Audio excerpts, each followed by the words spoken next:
Oh, do but think you stand upon the rivage and behold a city on the inconstant billows dancing, for so appears this fleet majestical.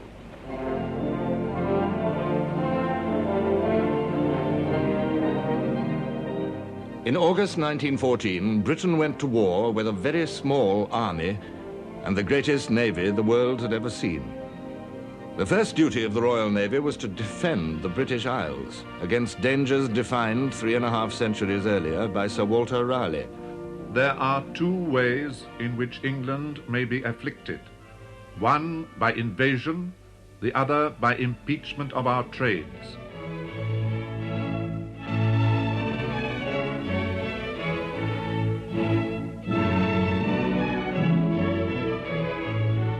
A 100 years after Raleigh, the Marquis of Halifax wrote, "To the question, what shall we do to be saved in this world, there is no other answer but this: look to your moat. The first article of an Englishman's political creed must be that he believeth in the sea." Ever since Trafalgar in 1805, Britain's fleet majestical had been the envy and despair of other powers. "Wherever there's water to float a ship," said Napoleon, "we're sure to find you in the way."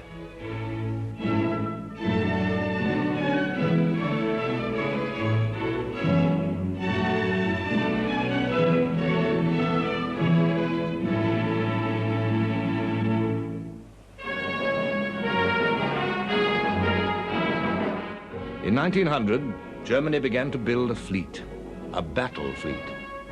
Admiral von der Goetz told the Reichstag, "The maritime superiority of Great Britain, overwhelming now, will certainly remain considerable in the future. But she is compelled to scatter her forces all over the world. With the increases about to be made in the German fleet, we will be in a position to measure our strength with ordinary British naval forces in home waters." The very foundations of Britain's security were placed in hazard. The threat was unmistakable. Sir Edward Grey, the Foreign Secretary, expressed its full extent. "If the German fleet ever becomes superior to ours, the German army can conquer this country. There is no corresponding risk of this kind to Germany. For however superior our fleet was, no naval victory would bring us any nearer to Berlin." There were two courses open to Britain: to negotiate to limit the German fleet or to increase her own. In 1908, the Kaiser ruled out negotiation. "A good understanding with the English is not desirable at the cost of the completion of the German fleet. Whether the British like it or not is immaterial. If they want war, they can have it. We are not afraid of it." Britain met the challenge by stripping her overseas stations and concentrating her scattered navy in home waters. Sir John Fisher, First Sea Lord, wrote reassuringly, "We will soon have in home waters 2 fleets, each of which is incomparably superior to the entire German fleet fully mobilized for war. So sleep easy in your beds." Battleships and cruisers returned home from distant oceans, a holiday for the Arab smuggler or the Malay buccaneer. Yet this was not enough. In 1906, Britain had launched HMS Dreadnought, faster, bigger, more heavily armed. All existing battleships were rendered obsolete. And in theory, all the shipbuilding nations were now on equal terms. The naval race began.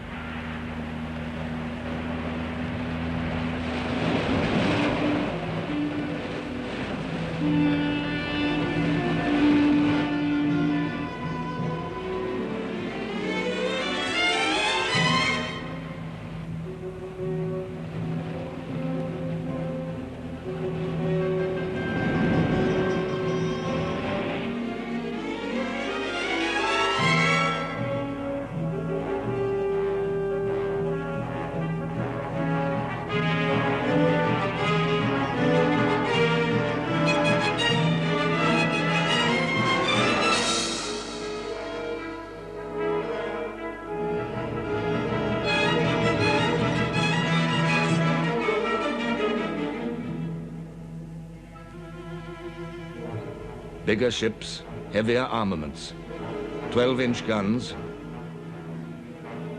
13.5-inch guns, 15-inch guns. When war began, it was Britain who had won the race. She had 24 dreadnoughts and battle cruisers ready to fight to Germany's 16. She also had the moral advantage of a century of unchallenged supremacy. One of the officers on board ship where I served said one of the first days after the outbreak of war, "I'm quite sure all of us will find our bones lying at the bottom of the sea within the next 10 days, and I have decided to eat nothing until my death but caviar." Well, he kept that up as far as I know for 3 days, and then he gave it up just to avoid bankruptcy. To Britain's naval strength was added that of France. German policy had made allies of the old enemies of Trafalgar.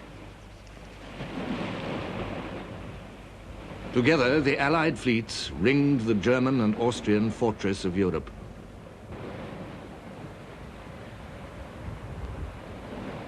Colonial possessions throughout the world provided the fleets of Britain and France and Germany with bases for supplies and repairs. They also formed a network of radio stations, connecting distant squadrons with their home command. Above all, they served as coaling stations. To steamships, coal was life. A heavy ship ate a ton of coal for every mile steamed at high speed.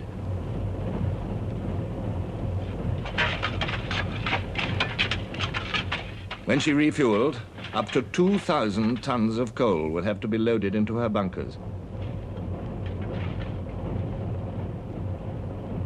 So, across the world, the naval powers had built up chains of coaling stations, and the filthy colliers that replenished them were the sinews of naval glory.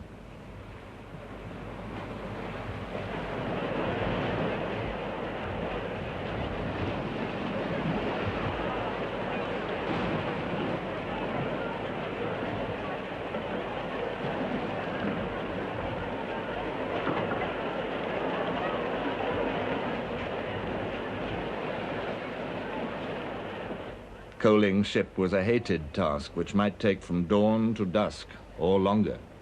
It was all right while I was breaking the surface of the coal, but as you got lower and lower into the hole, so it got terrible.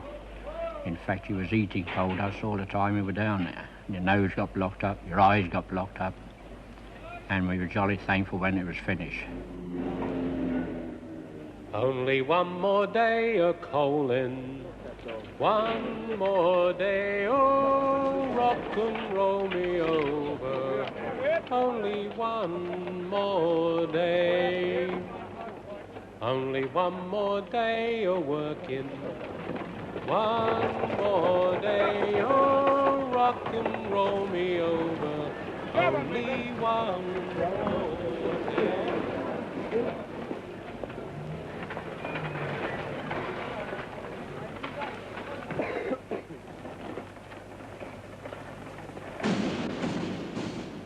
In August 1914, Britain placed entire trust in the Royal Navy, supreme, invincible repository of imperial might. Sleep quiet in your beds,